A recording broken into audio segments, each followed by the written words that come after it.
Sir Kamal Haasan sir இந்த பாதிப்புலேருந்து மீண்டுட்டாரா sir? எந்த பாதிப்புலேருந்து? Dhananjayan sir ஒவ்வொரு இன்டர்வியூலையும் சொல்கிறாரு அவருடைய சேலரி கூட அவருக்கு கிடைக்காது அப்படிங்கிற மாதிரி சொல்லிட்டு அதுலேருந்து கேட்குறேன். கொஞ்சம் கூட சம்பளம் வரல அப்படின்னு தனஞ்சயன் சொல்கிறது அப்பட்டமான.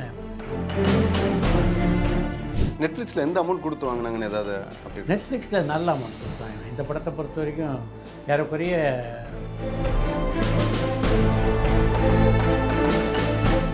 ஜேசன் சஞ்சய் பொறுத்த வரைக்கும் நடிக்கிறதுக்கு அவங்க அப்பாவை மாடலாக எடுத்துக்கலாம். ஏன்னா அவங்க அப்பா வந்து ஒரு நல்ல ஆக்டர், ஒரு சூப்பர் பேக்டராக இன்றைக்கி தமிழ் சினிமாவில் இருக்கார். டைரக்ஷனுக்கு அவங்களுடைய தாத்தா முன்மாதிரியாக இருக்கிறது தான் கரெக்டு. ஏன்னா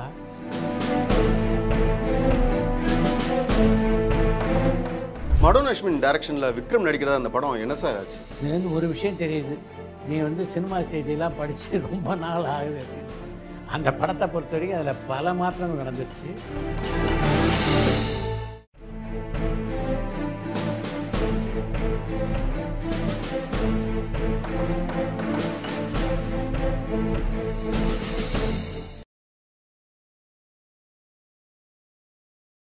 welcome to cinema this week. வணக்கம் சார். அன்பர் டைரக்ஷனில் வந்துட்டு கமல் சார் நடிக்கிற படம் என்னாச்சு சார்? லாஸ்ட் மந்த்தே ஷூட்டுக்கு போக வேண்டியது.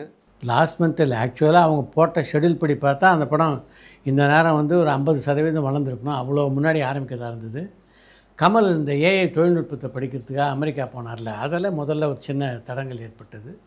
ஆனாலும் அப்போ கூட பார்த்தா அன்பர் 2 பேரையும் அங்கே வர சொல்லி அதை பற்றி ஸ்டோரி டிஸ்கஷன்லாம் நடத்திட்டு தான் இருந்தார் கமல். அவர் அங்கேருந்து வந்து உடனே தக்லைஃப் ரிலீஸுக்கு அப்புறம் உடனடியாக அந்த படத்துடைய படப்பிடிப்பு தொடங்குறதா வந்து. ஆனால் அந்த கதை இன்னும் முழுமை அடையலை அப்படின்னு நினைக்கிறேன். அதன் காரணமாக தான் கொஞ்சம் கொஞ்சம் தள்ளி போயிட்டுருக்கு. இப்போ நான் கேள்விப்பட்ட லேட்டஸ்ட் தகவல்படி அந்த படத்துடைய படப்பிடிப்பு ஜனவரி மாதம் தொடங்கும் அப்படின்னு சொல்கிறாங்க. ஜனவரியில் தான் அன்பறிவு டைரக்டராக தமிழ் சினிமாவுக்குள்ளே பிரயோகிக்க முடியும். அப்போனா ஜான்வரி வரைக்கும் கமல்ஹாசன் சார் என்ன பண்ண போகிறார்? அதாவது வேறு ஏதாவது படத்தில் கமிட் ஆயிருக்காரா, இல்லைனா ஏஐ திருப்பி படிக்கிறதுக்காக போவாரா சார்? நியாயமான கேள்வி. கமல்ஹாசன் 6 மாதம் சும்மா இருப்பாரா? ஆனால் நிச்சயமாக ஒரு படம் பண்ண போகிறார் இன்பிட்வீனில். ஏற்கனவே வந்து வீரதீரஸ்வரன் டைரக்டர் சு அருண்குமார் அவர் புக் பண்ணியிருக்காங்க ராஜ்கமல் அப்படின்றது எல்லாருக்கும் தெரிஞ்ச விஷயம். ஆனால் அந்த படத்தில் யார் நடிக்க போகிறார் அப்படின்றது தான் மிகப்பெரிய கொஸ்டினாக இருந்தது. யார் எந்த கதாநாயகன் நடிக்க போகிறாரு? ஏன்னா ராஜ்கமல் நிறுவனத்தை பொறுத்த வரைக்கும் அவங்க ஒரு கமல் மட்டுமே நடிக்கிறது இல்லையே, வெவ்வேறு நடிகரில் போட்டு படம் எடுக்கிறாங்க. சமீபத்தில் கூட சிவகார்த்திகேயன் நடிப்பில் அமரன் படத்தை உருவாக்கினாங்க. அதனால் இந்த படத்துக்கும் வேறு யாராவது ஹீரோவை போட்டு எடுப்பாங்க அப்படின்ற மாதிரி தான் வெளியில் பல பேர் நினச்சிட்டு இருந்தாங்க. ஆனால் அருண்குமாரை பொறுத்த வரைக்கும் லக்கி அப்படின்னு தான் சொல்லணும். அவருக்கு வந்து கமல்ஹாசனே இயக்கக்கூடிய வாய்ப்பு அமைஞ்சிருக்கு. அவர் சொன்ன கதை ரொம்ப வித்தியாசமாக இருந்திருக்கு. அதன் காரணம் இல்லைன்னா கமல்ஹாசன் அந்த படத்தில் நடிக்க ஒத்துக்குவாரா?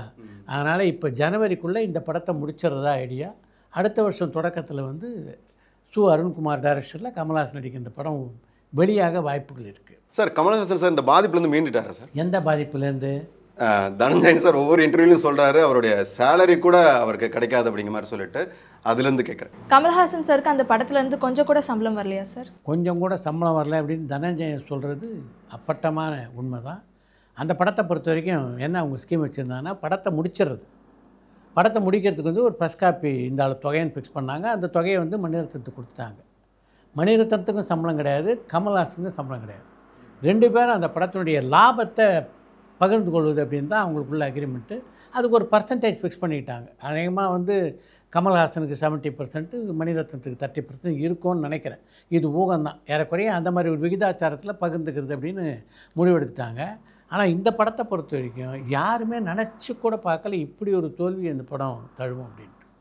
உதாரணத்துக்கு சொல்லணுன்னா சமீப காலத்தில் வெளிவந்த படங்களில், அதாவது குறிப்பாக கமல்ஹாசன் படங்களில் மிகப்பெரிய தோல்வி படம்னா இந்தியன் 2 திரைப்படத்தை தான் சொல்லணும். இந்த இந்தியன் 2 திரைப்படமே வெளிநாட்டில் பார்த்தா மொத்தம் 25 கோடி ரூபாய்க்கு மேலே வசூல் பண்ணிச்சு. அதாவது மிகப்பெரிய தோல்வி படம்னு சினிமா இண்டஸ்ட்ரியால் சொல்லப்பட்ட படம். அதெல்லாம் தாண்டி ஒரு தோல்வி படமாக தக்லைஃப் அமைஞ்சிருக்கின்றது தான் மிகப்பெரிய ஒரு வேதனையான செய்தி. இந்த படம் 14 அல்லது 15 கோடி ரூபாய் தான் வெளிநாடுகளில் வசூல் பண்ணோம் அப்படின்றாங்க. அதாவது இந்தியன் படத்தை விட ஒரு 10 கோடி ரூபா கம்மி. இது மாதிரி ஒரு தோல்வி வந்து யாருமே எதிர்பார்க்கல. சினிமா உலகத்துலேயும் எதிர்பார்க்கல, சினிமா உலகத்துலேயே எதிர்பார்க்கல. அப்படின்போது கமல்ஹாசனும் மணிரத்னமும் எதிர்பார்த்துருக்க வாய்ப்பே இல்லை. அதனால் அவங்க சம்பளம்னு நினச்சிருந்தாங்கல்ல, அது இந்த லாபத்துலேருந்து பகிர்ந்துக்க தானே இருந்தாங்க. லாபம் வந்தால் தானே பங்கு போட்டுக்க முடியும். இப்போ லாபமே இல்லாத ஒரு சூழ்நிலை தான் அவங்களுக்கு ஆயிடுச்சு. இதுக்கெல்லாம் முக்கியமாக காரணம் என்னான்னு பல பேர் சொல்கிறாங்கன்னா, இந்தியன் படத்தினுடைய தோல்வி தான் வெளிநாடுகளில் பாதிச்சு. இந்தியன் படம் சுமாரான படமாக இருந்தாலும் அந்த படத்துக்கு அந்த அளவு வசூல் வந்தது காரணம் அதுக்கு முந்தைய கமல்ஹாசனுடைய படமான விக்ரம் மாபெரும் வெற்றி படம். எப்போவுமே நடிகைகளை பொறுத்த வரைக்கும் அவங்களுடைய முந்தைய படங்கள் மிகப்பெரிய வெற்றி படமாக இருந்தால் அந்த படம் அடுத்த படத்துக்கு அவளோட ரசிகர்கள் போவாங்க. முந்தைய படம் வெற்றி படமாக அமையலன்னும் போது இந்த படத்தை பார்க்குறதுல ஜனங்களுக்கு ஆர்வம் கொஞ்சம் குறையும். அதுதான் இந்த படத்தினுடைய வசூல் மிகப்பெரிய அளவில் குறைஞ்சதுக்கு காரணம் அப்படின்றது தான் பல விநியோகஸ்தர்கள் சொல்கிற செய்தியாக இருக்குது. தமிழ்நாட்டிலையும் அதே மாதிரி தான். தமிழ்நாட்டில் மிக மோசமான வசூலை அந்த படம் அடைஞ்சிருக்கு. அது பார்த்தாவே தெரியும். இப்போ அதாவது 2வது வாரத்திலேயே வந்து திரையரங்குகள் எதுலேயுமே பெருசாக அந்த படத்தினுடைய காட்சிகள் இல்லை. அதனால தான் அந்த படத்தினுடைய ஓடிடி வெளியீடு இருக்குல்ல, அதை கூட அட்வான்ஸ் பண்ணிட்டாங்க. ஒரிஜினலாக அந்த படத்தினுடைய ஓடிடி உரிமைகளை விற்கும்போது நார்த் இந்தியாவை பொறுத்த வரைக்கும், அதாவது ஹிந்தி ரைட்ஸ் இருக்குல்ல, அதை பொறுத்த வரைக்கும் 6 வாரத்தில் வெளியிடுறது அப்படின்னு, தமிழையும் அதே மாதிரி 6 வாரத்தில் வெளியிடுறது, 8 வாரத்தில் வெளியிடுறது, ஏறக்குறைய 48 நாட்கள்னு நினைக்கிறேன் தமிழ். அது மாதிரி ஃபிக்ஸ் பண்ணியிருந்தாங்க. இப்போ இந்த படம் சரியாக போகாதனால இப்போ நெட்ஃப்ளிக்ஸ்லேருந்து ரிக்வெஸ்ட் பண்ணி மணிரத்னத்திட்டையும் கமல்ஹாசன்ட்டையும் நாங்கள் கொஞ்சம் முன்னாடியே இந்த படத்தை வெளியிட்டிருக்கோம். ஏன்னா படத்தை பொறுத்த வரைக்கும் பெருசாக சக்ஸஸ்ஃபுல் அமையலை. கொஞ்சம் நாங்கள் முன்னாடி போட்டோம்னா எங்களுக்கு கொஞ்சம் பெட்டராக இருக்கும் அப்படின்னு சொன்னதுனால இவங்க 2 பேரும் ஒத்துக்கிட்டாங்க. இப்போ அநேகமாக ஜூலை 1 வாரத்தில் 4ஆம் தேதியே ஓடிடியில் தகலை திரைப்படம் வெளிவருவதற்கான வாய்ப்புகள் இருக்குது. நெட்ஃப்ளிக்ஸில் எந்த அமௌண்ட் கொடுத்து வாங்கினாங்கன்னு ஏதாவது அப்படி? நெட்ஃப்ளிக்ஸில் நல்ல அமௌண்ட் கொடுத்தாங்க. இந்த படத்தை பொறுத்த வரைக்கும் ஏறக்குறைய 115 கோடி அப்படின்னு நான் கேள்விப்பட்டேன். 115 120 கோடி ரூபா இருக்கும். அது நல்ல தொகை. நெட்ஃப்ளிக்ஸை பொறுத்த வரைக்கும், ஓடிடி உரிமையில் பொறுத்த வரைக்கும் இந்த படம் ஒரு நல்ல விலைக்கு தான் அந்த காலகட்டத்தில் விற்பனையாச்சு. விஜய் சாரோட பையன் ஜேசன் சஞ்சய் ஒரு படம் டைரக்ட் பண்ணிட்டு இருந்தாரு. அதோட ஷூட்டிங்லாம் முடிஞ்சிருச்சு. அது எப்போ ரிலீஸ் ஆக போகுது சார்? அதுக்கு நான் பதில் சொல்கிறேன். ஜேசன் சஞ்சய் நியூஸ் எல்லாம் அவர் தான் சார். ஆக்சுவலாக அவர் வந்து ஷூட்டிங் ஸ்பாட்டில் வந்து பார்த்தீங்கன்னா ரொம்ப காமன் கம்போஸ்டாக இருக்காராம். ஆக்சுவலாக கும்பகோணமில் வந்து ஒரு ஷெடியூல் முடிஞ்சிருக்கு. அடுத்தது இப்போ ப்ரெசென்ட்டாக வந்து சேலமில் போயிட்டுருக்கான். நெக்ஸ்ட்டு வந்து தாய்லாந்து போகிறதாகவும் ஒரு பிளான் இருக்குது சார். ஸோ ஷெடியூல் வந்து நல்ல டைட்டாக ரொம்ப சூப்பராக அவர் பிளான் பண்ண மாதிரி போயிட்டுருக்கு. ஷூட்டிங்கில் கத்துறதெல்லாம் இல்லையா சார், எல்லாத்தையுமே ரொம்ப பக்குவமாக நடந்துக்கிறாராம். காமன் கம்போஸ்டாக இருக்காருங்கிறது தான் எல்லாருமே ஒர்க் பண்ணுற எல்லாருமே சொல்கிறாங்க. இதில் முக்கியமான இன்னொரு விஷயம் என்னென்னா, இந்த லைட்மேன்ஸ்லாம் கொஞ்சம் எக்ஸ்பீரியன்ஸ்டான ஆட்கள் இருப்பாங்கல்ல, அவங்க எல்லாருமே என்ன சொல்கிறாங்கன்னா, உங்கள் தாத்தாவை பார்த்த மாதிரியே இருக்குது, எஸ்எஸ்சியை பார்த்த மாதிரியே இருக்குது அப்படின்னு தான் சொல்கிறாங்க. அவரும் அதையும் பெருந்தன்மையாக இல்லை அப்படிலாம் இல்லை அப்படிங்கிற மாதிரி தன்னடக்கத்தோடு தான் நடந்துக்கிறதா ஃப்ரெண்டு சொன்னான். ஜேசன் சஞ்சயை பொறுத்த வரைக்கும் நடிக்கிறதுக்கு அவங்க அப்பாவை மாடலாக எடுத்துக்கலாம். ஏன்னா அவங்க அப்பா வந்து ஒரு நல்ல ஆக்டர், ஒரு சூப்பர் ஆக்டராக இன்றைக்கி தமிழ் சினிமாவில் இருக்கார். டைரக்ஷனுக்கு அவங்களுடைய தாத்தா முன்மாதிரியாக இருக்கிறது தான் கரெக்டு. ஏன்னா டிசிப்ளைன்டு டைரக்டர் அப்படின்னா எஸ்.ஏ. சந்திரசேகர் தான். பல டைரக்டர்கள் அவர்கிட்ட பணியாற்றவங்களாம் நம்மகிட்ட சொல்லியிருக்காங்க. காலத்தில் 7 மணிக்கு ஷாட்டுன்னா 7 மணிக்கு ஷாட்டு 100% எடுப்பார். அதே மாதிரி அவருடைய ப்ரொடக்ஷனில் யாராவது டைரக்ட் பண்ண வந்தாலும் அவங்க 7 மணிக்கு ஷாட் எடுத்தாலும் அது மாதிரி தான் எல்லாத்தையும் அரேஞ்ச் பண்ணி கொடுத்துட்டு வர. 7 மணிக்கு ஷாட் எடுத்துகிட்டு ஃபோன் பண்ணவருக்கு ஃபோன் வருதான்னு பார்த்துக்கிட்டே இருப்பாராம். அவங்க உடனே சார் 7 மணிக்கு ஷாட் எடுத்தாச்சு அப்படின்னு ப்ரொடக்ஷன் மேனேஜர் சொன்னால் தான் அவர் சாட்டிஸ்ஃபை ஆகிறார். அந்த மாதிரி ப்ரொடக்ஷன்லேயும் சரி டைரக்ஷன்லேயும் சரி ஒரு மாதிரி ஒரு கண்ட்ரோல், ஒரு மிலிட்ரி கண்ட்ரோல் மாதிரி நடத்தினவர் தான் எஸ்.ஏ. சந்திரசேகர். தாத்தா முன்மாதிரியாக வச்சுக்கிட்டாருன்னா நிச்சயமாக ஜேசன் வந்து ஒரு நல்ல டைரக்டர் அவருக்கு எல்லா வாய்ப்பும் இருக்குது. மடோன் அஸ்வின் டைரக்ஷனில் விக்ரம் நடிக்கிறதா அந்த படம் என்ன சார் ஆச்சு? இதுலேருந்து ஒரு விஷயம் தெரியுது, நீ வந்து சினிமா செய்தியெல்லாம் படித்து ரொம்ப நாள் ஆகுது அப்படின்னு. அந்த படத்தை பொறுத்த வரைக்கும் அதில் பல மாற்றங்கள் நடந்துருச்சு. இப்போ ஜூலை மாதம் வரப்போதில் 3 BHK அந்த படத்துடைய தயாரிப்பாளரான அருண் தான் அந்த படத்தினுடைய தயாரிப்பாளரும் கூட. அந்த படத்தில் முதல்ல நடுவண் அஸ்வின் தான் புக் பண்ணியிருந்தார். ஏன்னா அவருடைய முந்தைய படமான மாவீரன் படத்தை அவர் தான் டைரக்ட் பண்ணியிருந்தார். சிவகார்த்திகேயன் நடித்த அந்த படம் பெரிய ஹிட்டு. அதனால் அந்த காம்பினேஷன் அப்படியே விக்ரமோட சேர்ந்துன்னா இன்னும் சூப்பராக இருக்கும் அப்படின்னு நினச்சார். அந்த கதை இருக்கே, அது ஒரு பிரம்மாண்டமான கதை. அந்த படத்துடைய தயாரிப்பு செலவு மிகப்பெரிய தயாரிப்பு செலவு. அவ்வளோ வந்து செலவழித்து அந்த படத்தை எடுக்கக்கூடிய சூழ்நிலை இப்போ இல்லை அப்படின்னு ஃபீல் பண்ணாங்க. அதனால் மடோன் அஸ்வின்ட்டு அது சொல்லிட்டாங்க, இவ்வளோ காஸ்ட்டில் மேலே படம் எடுக்க முடியாது. அது தவிர விக்ரமுக்கு வேறு கதை மடோன் அஸ்வின்ட்டே இல்லை. அதனால் இப்போ அந்த படத்தை மடோன் அஸ்வின் டைரக்ட் பண்ணல அப்படின்றது தான் முக்கியமான தகவல். அது மட்டும் இல்லாமல் இப்போ அந்த படத்துக்காக விக்ரமுக்கு பேசியிருந்த சம்பளம் இருக்க, அதுவும் வந்து ஒரு மிகப்பெரிய சம்பளம். இது வீரதீர சோழன் படத்துக்கு முன்னாடி பேசப்பட்ட தொகை. அது வீரதீர சோழன் படத்தை பொறுத்த வரைக்கும் அந்த படம் பெரிய வெற்றி படமாக அமையும் அப்படின்றது தான் எல்லாருடைய எதிர்பார்ப்பாக இருந்தது. ஏன்னா அந்த அளவுக்கு வந்து அந்த படத்துடைய ட்ரெய்லர் ஒரு இம்பேக்டை க்ரியேட் பண்ணியிருந்தது. ப்ரொமோஷனும் பார்க்கும்போது அந்த படம் ஒரு பெரிய வெற்றி படமாக வரும் அப்படின்னு எல்லாருமே நினச்சாங்க. ஆனால் அவங்க எதிர்பார்த்ததுக்கு மாறாக அந்த படம் அந்த அளவுக்கு வெற்றி படமாக அமையலை.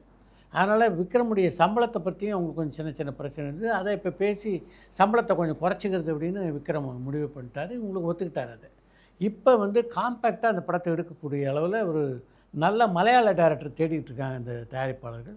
சரியான டைரக்டர்னு அமையலை. நல்ல டைரக்டர் அமைஞ்சாருன்னா உடனடியாக அவங்க படப்பிடிப்பு ஆரம்பிச்சிருவாங்க. மலையாளம்னு இல்லை, தமிழில் கூட நல்ல விக்ரமுக்கு நல்ல சூட்டபுள் கதை உள்ளவங்க சாந்தி டாக்கீஸ் அணுகலாம். நிச்சயமாக வந்து உடனடியாக அந்த கதையை கேட்டு அவங்க படம் எடுக்க தயாராக தான் இருக்காங்க. கதையும் டைரக்டரும் செட் ஆகிட்டாங்கன்னா அந்த படத்தினுடைய படப்பிடிப்பு தொடங்கிடும். சூரி காமெடியிலேருந்து ஹீரோ ஆகி கலக்கிட்டு இருக்கார் சார். ஹேட்ரிக் வெற்றி. அதுக்கப்புறம் இப்போ வந்து பார்த்தீங்கன்னா அங்கமலி டைரிஸோட டேரக்டர் இருக்கார் இல்லையா, அவருக்கு படம் பண்ணுறாரு. அது படத்தை ப்ரொடியூஸ் பண்ணுறது லோகேஷ் கனகராஜ் சார். சூரி சரியான நேரத்தில் சரியான பாதையை தேர்ந்தெடுத்தார் அப்படின்னு தான் சொன்னோம்.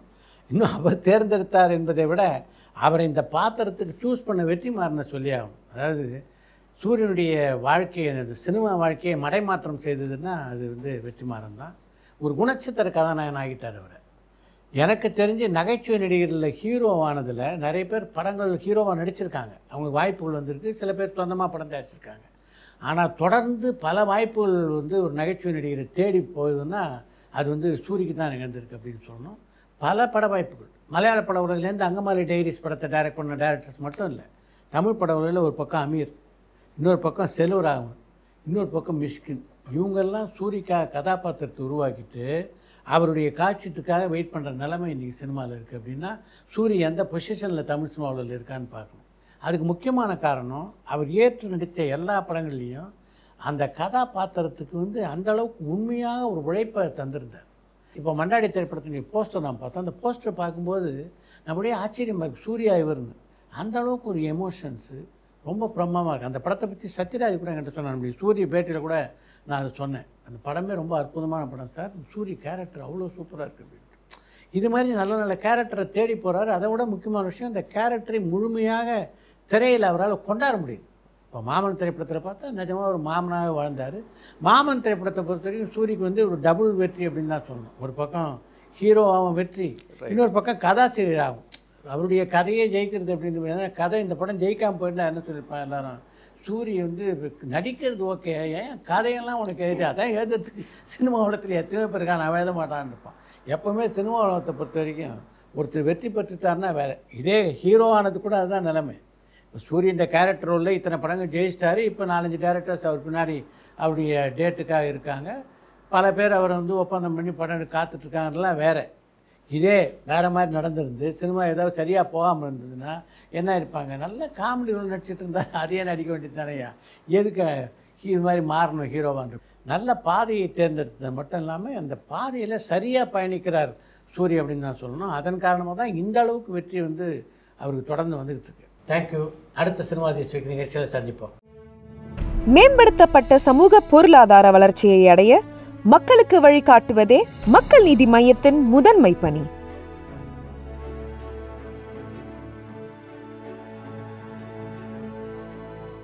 பரபரப்பான சினிமா செய்திகள், நட்சத்திரங்களின் பேட்டிகள், சினிமா வரலாறு ஆகியவற்றை பார்க்கவும் படிக்கவும் உங்களுக்கான இணையதளம் touringtalkies.co.